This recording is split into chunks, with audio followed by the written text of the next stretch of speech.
seen by our European friends and our Arab partners as very vital to their interests. Well, those interests, of course, include, altogether now, oil. Libya has the world's 9th largest proven reserves of oil, and 90% of Libya's oil goes to Europe, primarily Italy, Germany, France, and Spain. If we don't take all the rights, Al Qaeda will get the rights. You make this show possible. God bless you. Oh, what does Tiny Tim say at the end of the Christmas story? God bless you, everyone. Yes. Every one of us. But that doesn't exist. Christmas doesn't exist. You're making it up. If you see a bird hopping around in a tree, it doesn't exist. Nothing exists but what the government says, John.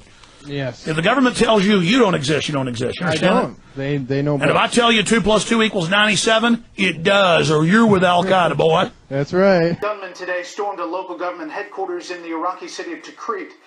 At least 56 people are dead after the gunmen took hostages, killed them execution style, then blew themselves up. The militants were wearing Iraqi military uniforms. Officials are blaming Al Qaeda for the attack. Steve, what about this talk of arming the rebels, not arming the rebels, who the rebels are?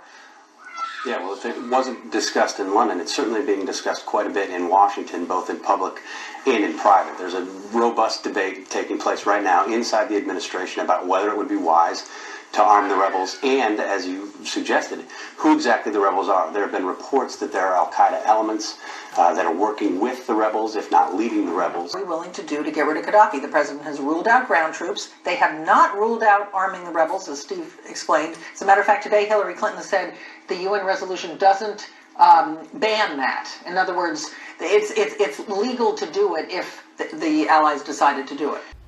So I said, Obama is the founder of ISIS. The founder. And who exactly the rebels are. There have been reports that there are Al Qaeda elements that are working with the rebels, if not leading the rebels, if not leading the rebels, if not leading the rebels. Of course we've got to eliminate 90% of the rabble. Why do you think they poison the water? This is immediately needed. Yep, that's that. Of Al Qaeda in the Libyan opposition. What do you make of that?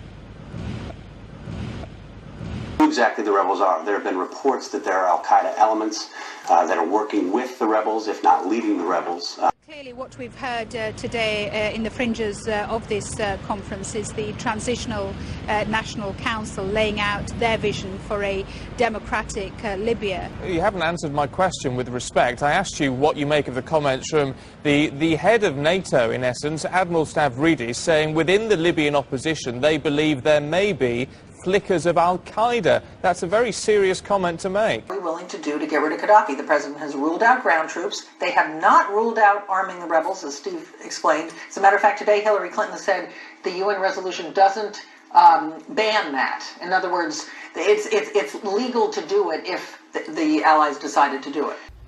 so I said, Obama is the founder of ISIS. The founder. Who exactly the rebels are. There have been reports that there are Al Qaeda elements that are working with the rebels, if not leading the rebels. It's extremely concerning. I haven't, this is the first actually that I'm hearing of this comment and this statement. That's my whole point. Yeah. You know, I went to the gym yesterday to lift weights, and yesterday afternoon, it was the morning actually, and I just watched the men, and I work out at kind of a old folks gyms. You know, there's some young people. Well, you know, you're getting older now. Well, no, I don't work out at a meat market, okay, because I just don't like the distractions. You know, it's just too many guys walking around going, ooh, boy, just looking for a problem, you know, puffed up. You like to be the only one doing that and intimidate all the old guys. Exactly. Right? No, okay. Now you got it straight. No, seriously.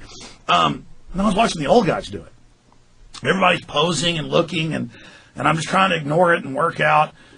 But I just thought about these guys all act so tough. Everybody's just so into their image, and nobody's going to screw them, and they're badass and all this. And you know, like men will like walk around a corner and you're trying to walk somewhere, and then when you try to get out of their way, they kind of go, I mean, it's really freaking weird. Anyways, the point is that, but they cower to cops. They cower to having their rights violated. They cower to bankers robbing them and stealing them blind. A real man gets really mad about being a slave and his children being slaves and corrupt elites. And then somehow we've been taught, oh, we're going back live. Here we go. People tell me that I shouldn't be so serious. Let me tell you the truth. I'm having trouble being serious all the time. I am sick of the New World Order, aren't you, Bob? Yeah, but you know what? It's kind of fun fighting them, you know? I don't have any trouble sleeping at night. I really don't. But see, you're a real man. And you're not a macho guy. You're not a guy that gets into being a tough guy. But, your whole family, military folks, cops, people like that. And, you're people that really do love America. So as a real patriot, you're actually fighting the New World Order. Not all these fake conservatives that, like I was talking about during the break, they go to the gym and they walk around looking at everybody and acting tough and swaggering. But if somebody's violating their rights, they literally start peeing down the side of their leg.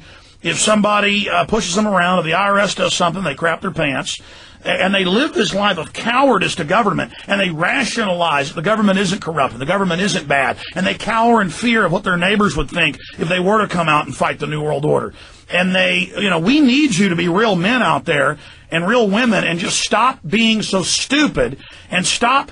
These good old boys will get mad if their neighbor parks in their parking space.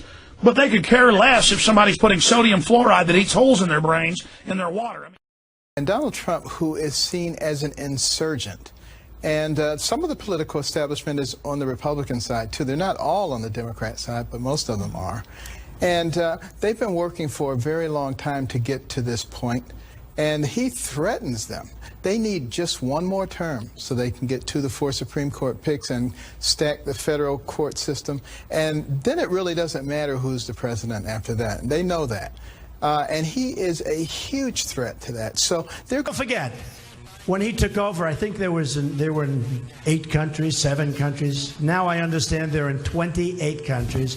They're rampant all over the world. So I've been saying, and I'll keep saying because it's true, I've been saying he's the founder of ISIS, and I say she's a close second. If it weren't for them, you probably wouldn't even have ISIS.